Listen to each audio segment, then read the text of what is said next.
Thinking Math with Whale Class.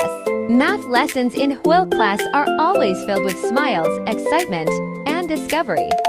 Our baby shark tanks learn numbers through fun games, colorful visuals, and hands-on activities designed especially for young learners. Is math difficult for young children? Not at all. At Baby Shark, math becomes a fun adventure where children learn through play and exploration. Jolly carefully counted number cards and matched them with the correct quantity of pictures. Hammy happily arranged blocks from small to large while learning about different shapes and sizes.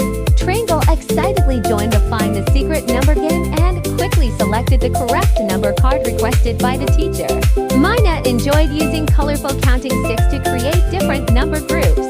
Through these activities, children recognize numbers from 110, match numbers with quantities, sort colors and shapes, compare big and small, long and short, develop observation skills and logical thinking.